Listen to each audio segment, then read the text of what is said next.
ahli Dewan Undangan Dergah. Di peringkat nasional saya tak apa pastilah YB Tan ni ada tak ada kot, takkan tak ada di peringkat DAP nasional.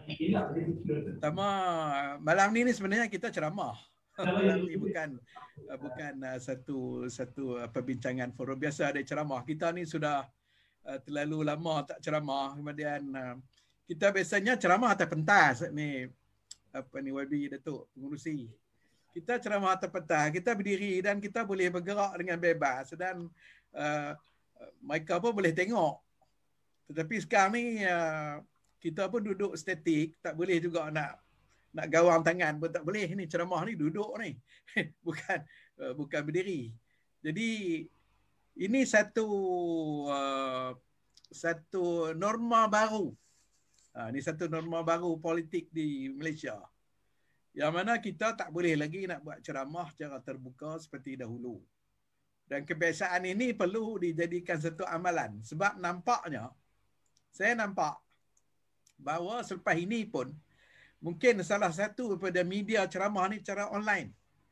Dan kalaulah kebetulan akan berlaku pilihan raya pun, kepada rakan-rakan yang hadir dan juga kepada para pendengar yang sedang mengikuti secara live di Facebook ataupun akan ikuti rakaman kemudian, bahawa kita rakyat ni kena terpaksa membiasakan diri dengan akibat daripada COVID-19 ni. COVID ni sedang mengubah satu budaya kita. Kita sedar atau tidak? Budaya dan cara hidup sedang diubah oleh COVID-19.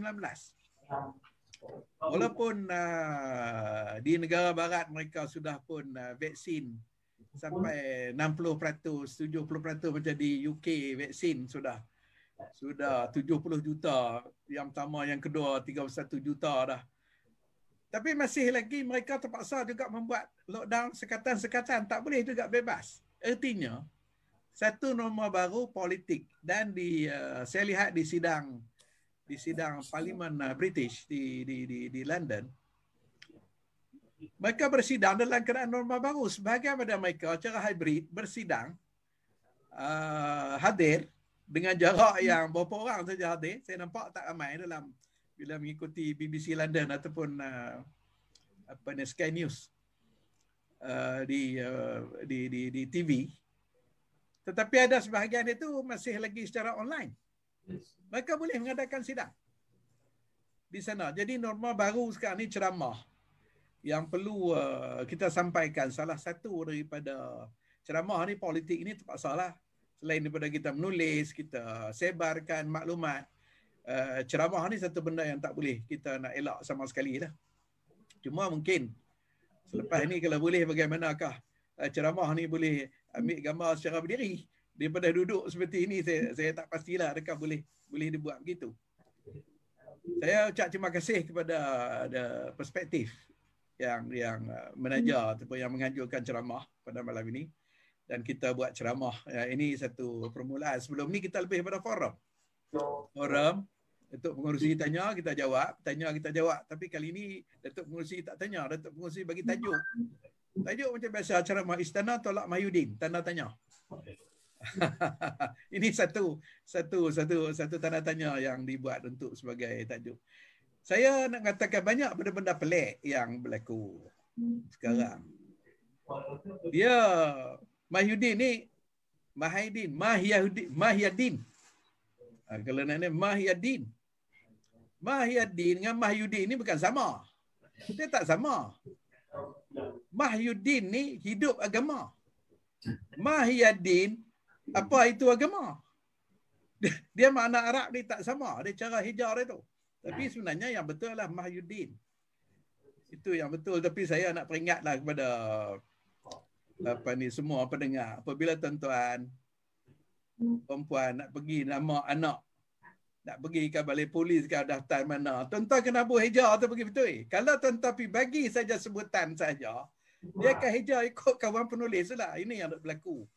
Yang berlaku tulisan-tulisan yang tidak tepat, akhirnya Perdana Menteri terpaksa mengubah nama. Ini satu benda bukan kecil, tuan-tuan dan puan-puan. Ikuti. Perdana Menteri membetulkan nama hejaan dia selepas begitu lama. yang dia guna Mahyudin, ini satu amalan yang sangat. Dan kita seperti mana YB Tan sebut tadi, apa sebenarnya yang sedang berlaku dalam perjanjian rasmi, penamaan calon dan sebagainya. Apakah yang sebenarnya? Ini menjadi tanda tanya. Dan mengapakah berlaku pertukaran nama ini? Saya dengar sajalah, saya pun tak baca apa nama kerajaan. Dengar kata ada pihak yang su kerajaan, mencabar kerajaan kerana dia ada kes yang mengatakan bahawa tidak sah. Perdana Menteri tanda tangan atas nama yang tidak betul, maka tidak sah, maka akhirnya terpaksa nak ditukarkan nama. Itu isu besar. Kalau sekiranya tidak sah, berapa banyak benda yang tidak sah yang sedang tanda tangan oleh Perdana Menteri. Masuk dengan akad sumpah dan sebagainya. Jadi di situ pun sebenarnya menjadi tanda tanya kepada banyak pihak. Bukan saja rakyat, saya yakin tuanku di Pertuan Agong, raja-raja pun bila tukar nama pun saya percaya baginda raja-raja jadi terkejut. Selama ni kita tak pernah timbul nama ni. Tiba-tiba sekarang tukar nama. Ini pun jadi satu isu yang agak besar lah. Kalau siapa nak selidik betul ni, sebenarnya dah jadi satu legal matter lah ni. Apakah yang berlaku selama ni? Okey. Tentang tajuk memang tajuk satu persoalan yang dibangkitkan, dan ini mendedahkan kepada banyak tafsiran. Sebab apa yang berlaku sebenarnya apabila yang di-Pertuan Agong dan yang mengambil satu inisiatif. Yang di-Pertuan Agong dalam artikel 40. Artikel 40 ataupun pasal 40 perlembagaan. Hendaklah jalankan tugas mengikut nasihat Perdana Menteri. Jadi itu amalan biasa. Selain daripada perkara hak di-Pertuan Agong lah, nak bubar dewan, nak melantik Perdana Menteri, itu adalah pencalonan hak yang di-Pertuan Agong. Jarang berlaku. Ini yang kita nak katakan. Jarang berlaku istana membuat satu pendirian yang belum lagi disetujui oleh kerajaan. Istana membuat satu pendirian yang belum lagi dibentangkan kepada kerajaan, membuat pendirian pandangan secara bebas. Tadi tuanku di Pertuan Agong dekat Raja-Raja Melayu ini. Sebab apa istana berbuat demikian? Mesti ada sebab. Saya yakin baginda yang di Pertuan Agong dan juga raja-raja mengikuti perkembangan. Kita jangan kata tuanku baginda di Pertuan Agong, raja-raja Melayu, sebenarnya mereka tidak ikuti apa yang berlaku. Apa yang berlaku di kalangan rakyat mereka ikuti. Mereka membaca kenyataan-kenyataan. Mereka mengikuti yang berlaku. Dan saya percaya selepas daripada kerajaan Tebuk Atap ni, kerajaan Tebuk Atap, kerajaan pintu belakang ni mengambil alih kerajaan, bukan melalui sistem pilihan rakyat. Rakyat tak memilih mereka untuk jadi kerajaan. Kita pun dah sedia maklum. Amalan ini sebenarnya amalan yang sangat tidak tepat. Kerajaan tidak memilih mereka, tetapi mereka terdapat di kalangan ahli-ahli parlimen yang selama ini bersama dengan kerajaan. Dan mereka masuk parlimen melalui parti Pakatan Harapan plus sama dengan Parti Bersatu pada ketika itu, pimpinan Tun Dr. Mahathir, bersama-sama. Di tengah jalan, mereka boleh belot meninggalkan kerajaan. Ini satu benda yang tak berlaku. Jarang berlaku ni tengah jalan. Jadi tak apalah, sudah berlaku perubahan. Kerajaan di tengah jalan. Kerajaan yang kita telah sebut selama-lama ini, dia menjadi kerajaan tanpa satu manifesto. Apa panduan kerajaan kerajaan PN yang ada sekarang? Apa manifesto mereka? Mereka tidak ada satu manifesto. Tidak terikat. Sebab yang pergi itu adalah kombinasi daripada parti-parti yang mempunyai manifesto yang tersendiri. Mereka yang pecahan daripada bersatu, ada bawa satu manifesto hak pelihara dulu. Parti UMNO masuk juga, ada manifesto Parti UMNO. PAS dengan pergi satu manifesto. Jadi tak ada satu manifesto. Mereka pakai manifesto mana dalam kerajaan. Sebab itu, apabila mereka menjalankan kerajaan, dia tidak terarah sebenarnya, tak boleh dipahami. Mereka akan bertindak secara ad hoc. Bila bertindak secara ad hoc menimbulkan bermacam-macam perkara. Dan kebetulan pula, apabila mereka membentuk kerajaan, COVID-19 pula mari serang. Serang seluruh dunia dan termasuk Malaysia. Jadi dalam keadaan yang macam ni, kita dapat lihat kerajaan yang pergi dalam keadaan tidak bersedia. Mereka tidak bersedia pun untuk membentuk satu, mereka tidak ada perbincangan sebelum pilihan raya awal. Berbeza dengan PH. PH Plus bersama dengan Bersatu bawah TUN, perbincangan macam-macam dibuat. Perbincangan dibuat. Umat berbincang satu perkara sebelum nak bentuk kerajaan. Tetapi mereka ni tidak ada perbincangan, tiba-tiba duduk sekali. Kalau kita lihat daripada struktur kerajaan pun, tak pernah berlaku dalam sejarah Malaysia. Ada Perdana Menteri, timbalan tak ada. Datuk Johor. Ada orang berlaku ni, timbalan tak ada. Kalaulah sekiranya Perdana Menteri itu terpaksa bercuti, pergi sana sini lebih daripada satu tempoh, saya faham sebulan ke 2 minggu, saya ada peruntukan perlembagaan. Mesti ada seorang pemangku. Tiba-tiba kita tidak ada timbalan Perdana Menteri. Never happen in the history. Lebih daripada 60 tahun, negara Malaysia merdeka tidak ada timbalan Perdana Menteri. Kalaulah Perdana Menteri itu ada keuzuran, sedangkan kerajaan itu perlu diwakili oleh untuk bertemu mana-mana pihak, siapa dia sebenarnya timbalan Perdana Menteri? Yang secara automatik, tanpa perlu lagi ditunjuk. Tanpa perlu ditunjuk, siapa dia yang akan menggantikan Perdana Menteri apabila keadaan-keadaan tertentu yang terpaksa pergi ke hadapan. Macam sekarang tak ada. Sebab itu kita tengok bagaimana kerajaan yang naik pada tahun lepas, dah hampir setahun saya ingat ni, dah melalui satu tempoh dengan keadaan PKP dan sebagainya, dengan tidak tanduk, dengan PKP 1, PKP 2.0, sekarang PKP 3.0, bagaimana flip-flopnya keputusan-keputusan dibuat, isu vaksin, timbul kegelisahan daripada rakyat. Sebab itu saya lihat kita mengikuti sebenarnya perkembangan bagaimana bukan saja rakyat gelisah dengan tulisan-tulisan yang berada di dalam media alternatif, dalam akhbar dan sebagainya, menyebabkan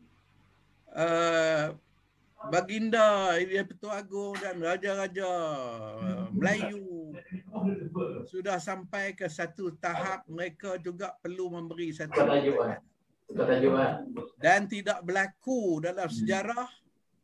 Walaupun dulu pernah ada darurat migran dan sebagainya, masa pentadbiran migran tidak pernah berlaku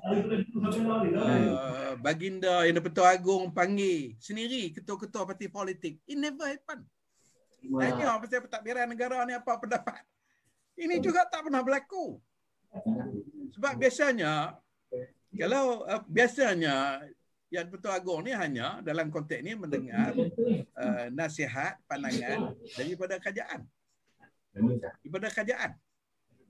Tetapi keadaan ini yang saya yakin baginda Yang Pertua Agong dan raja-raja Melayu sudah tidak boleh tahan lagi dan tidak boleh, kalaulah sekiranya dibiarkan rakyat, terutamanya sebelum ini dah minta darurat dah tahun lepas, Yang Pertua Agong dan juga raja tak setuju, kemudian diberi peluang darurat. PKP sudah ada untuk mengendalikan, tapi minta lagi darurat atas alasan nak mengawal COVID ini. Akhirnya terbukti, bukan kata COVID ini terkawal. Infection ataupun jangkitan spreading COVID ini lagi bertambah teruk. Dan hingga sekarang pun pada satu tahap yang masih lagi tinggi. Walaupun sudah masuk PKP yang 3.0. PKP 3.0 masih lagi tinggi. Jadi istana tuanku pada ketika nak menentukan darurat, Perdana Menteri nasihat tuanku. Ini kita tengok bagaimana wujudnya satu keadaan yang kadang-kala tu pelik. Perdana Menteri minta mohon nasihat pada tuanku untuk darurat. Tuanku terima untuk yang berlaku sekarang. Sekarang ni istana buat keputusan mengikut kenyataan 7 perkara yang dikeluarkan tu. Istana pula buat keputusan tidak sambung lagi. Tanpa minta apa-apa persetujuan daripada Perdana Menteri. Istana buat satu pendirian. Baginda Pertua Agong bersama dengan Raja-Raja Melayu dalam perbincangan pada 16 keluar kenyataan. Kata di antara yang akhir, tak boleh lagi dah sambung darurat. Sangat berbahaya.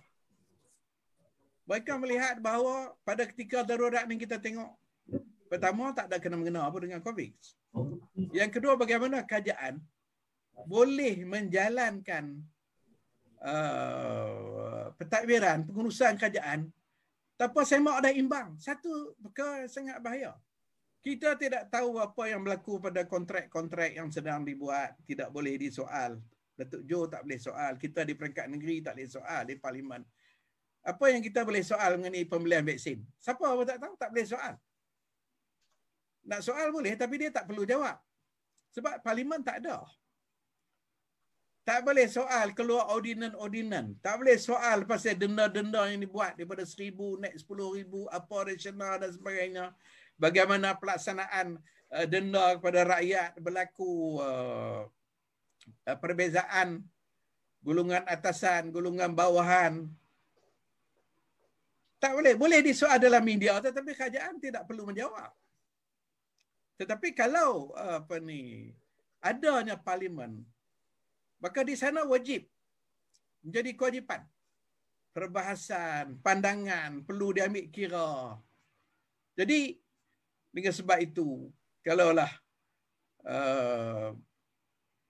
Baginda Pertua Agong Negara Dia Raja tidak mengambil keputusan pada pandangan Majlis Raya Supaya tidak lagi membenarkan selepas pada 1 Ogos. Lepas 1 Ogos, bahkan dalam kenyataan itu pun sudah jelas bahawa sidang parlimen mestilah dibuat secepat mungkin. Sidang parlimen. Apa maksud secepat mungkin ni? Apa maksud cepat mungkin? Cepat mungkin adalah dibuat secara yang luar biasa. Persidangan luar biasa tu baru nama secepat mungkin. Macam parlimen sudah banyak kali bersidang tapi mereka katakan nak kena bagi noti 28 hari dan sebagainya. Itu bukan secepat mungkin. Macam kita di peringkat negeri nak kena ambil masa ikut peraturan bagi itu secepat mungkin. Bukan nama secepat mungkin, itu peraturan biasa. Tetapi dalam konteks secepat mungkin adalah menggunakan peruntukan peraturan yang memendekkan notis. Saya percaya ahli Parlimen Datuk Jo sudah lama faham kata ada persidangan yang boleh dibuat secara khas, yang boleh diberi notis dalam tempoh masa yang pendek, yang boleh bersidang kalau ada satu keperluan. Saya yakin itu maksud secepat mungkin. Tetapi kalau kita lihat istana ni sudah memberi suatu statement semacam itu, sebab sebelum ini pun istana sudah memberi satu bayangan. Ni Pertua Agong sudah keluar kenyataan. Saya ingat dalam sebulan lebih dulu bahawa walaupun darurat tetapi parlimen boleh bersidang. Agong kata begitu maksud. Ini bahasa istana lah. Bahasa istana kata boleh bersidang. Tapi nampaknya kerajaan tak mau juga ikut. Itu satu nasihat yang halus, bahasa istana. Makna kata nak bersidang boleh. Jangan ada pihak kata tak boleh bersidang. Boleh. Agung sudah memberi lampu hijau untuk bersidang. Tetapi pihak kerajaan, bawah pimpinan Mahyadin kata, kita tak mau bersidang sebab darurat. Sedangkan istana kata boleh. Dah berlaku pertentangan antara pandangan daripada Yang Agung dengan kerajaan. Sekarang dengan satu bahasa yang lebih jelas, yang lebih tegas, hendaklah diadakan persidangan dengan secepat mungkin. Sudah cukup jelas. Tapi nampaknya di pihak kerajaan Mahyadin ni masih berdolak dalih. Semua orang nampak. Oh, alasan Menteri Undang-Undang kata tak. Masih lagi tak disebut tarikh.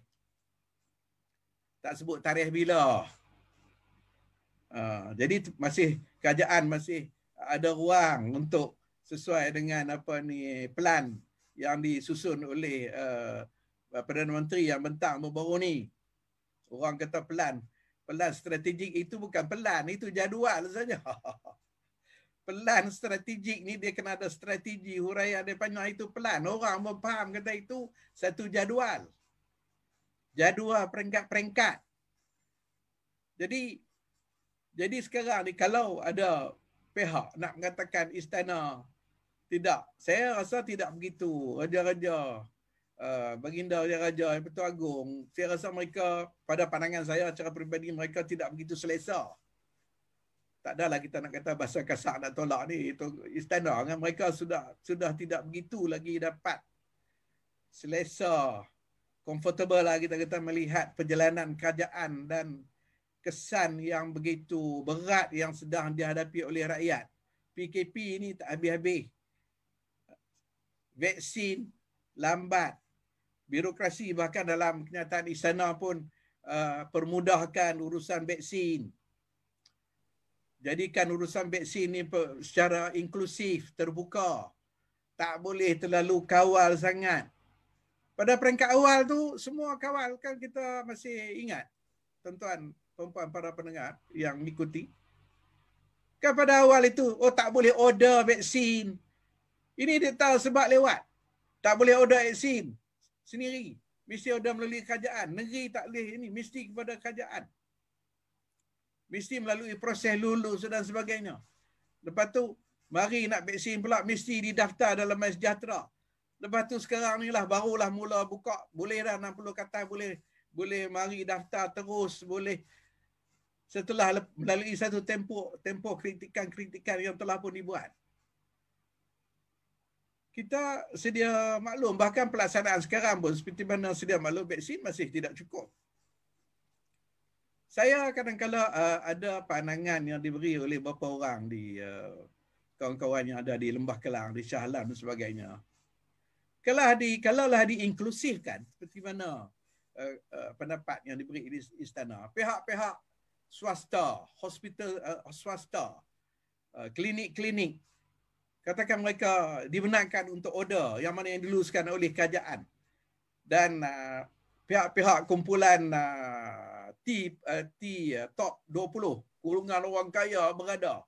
Kalau mereka tak nak tunggu queue kerajaan, mereka boleh sendiri tapi bayar sendiri. Itu masih boleh ditafsirkan sebagai inklusif. Dia ada duit. Kalau dia ada duit, dia rasa saya tak sanggup dah nak tunggu lambat keperluan. Tak apalah, saya belanja sendiri, saya pergi ambil vaccination di private clinic, di pusat perubatan, saya bayar sendiri. Ada kesalahan kah? Tak ada kesalahan bagi mereka. Tetapi tak dijadikan secara inklusif. Dijadikan secara eksklusif. Ditutupkan ruang itu. Berapa banyak peratus rakyat yang mereka ni, memanglah semua rakyat dapat hak untuk dapat penjagaan kesihatan daripada kerajaan. Tetapi dalam keadaan tertentu mereka merasa mereka nak ambil first class punya, daripada nak pergi private hospital dapat lebih baik layanan. Why not? Tidak ada satu masalah yang patut disekat rakyat. Tetapi nampaknya itulah di antara birokrasi yang disentuh oleh kenyataan daripada baginda Yang Agung. Itulah kenyataan. Nampak sangat. Pasal apa nak merumitkan isu vaccination ini. Bahkan sekarang kita nak cepat vaksin pula lambat sampai dan sebagainya. Jadi saya rasa kalaulah ada satu tafsiran yang dilihat bahawa Tuanku Yang di-Pertuan Agong, Baginda di-Pertuan Agong, Raja-Raja memang mengikuti apa yang sedang dialami oleh rakyat, terutamanya dalam bidang ekonomi, terutamanya yang sedang kita hadapi masalah besar. Ekonomi ini bukan kecil. Saya pun tak mau bercakap panjang lagi. Setakat tu dulu. Banyak masalah negara ini. Sebenarnya kalau nak disebut ekonomi lagi di antara isu-isu yang berkaitan. Dan berapa banyak kontraktor-kontraktor yang ngadu mereka tak dapat bayaran sekarang. Macam-macam. Yang sebab apa, semua wang diarahkan untuk beri bantuan dan sebagainya. Ini masalah ekonomi negara yang perlu. Ini isu serius yang sedang dihadapi. Sebab itu saya setakat itu yang saya nak sebut pada malam ini. Saya ingat apabila Tuanku Yang di-Pertuan Agong, Baginda di-Pertuan Agong ni sudah mengeluarkan arahan itu, saya harap kerajaan ikutilah nasihat daripada Pertuan Agong. Itulah harapan kepada kita. Ikutlah. Siapa lagi yang paling tinggi yang berhak boleh nasihat kerajaan? Kalau lain daripada pembangkang nasihat, dia tak dengar. Orang biasa nasihat, dia tak dengar. Ini sampai peringkat istana sudah beri satu pandangan. Ini isu besar. Ini isu besar. Bila ada istana sudah beri pandangan, ini satu isu besar. Kalau tidak, istana takkan campur tangan sangat dengan urusan kerajaan. Mereka pun faham. Kata ini, kita ni adalah raja berperlembagaan dan demokrasi berparlimen. Dipahami undang-undang ni, tetapi apabila keadaan memerlukan seperti mana yang berlaku sekarang ni, tuanku raja-raja kita, Baginda di-Pertuan Agong dan juga raja-raja sudah campur tangan memberi pandangan. Jadi saya ingat setakat itulah saja yang saya nak berikan pada malam ini. InsyaAllah ceramah akan datang kita sambung lagi isu yang ada. Sekian, terima kasih pada Datuk Pengurusi dan maaf pada semua lah yang mengikuti. Sekian, bila taufiq, salam.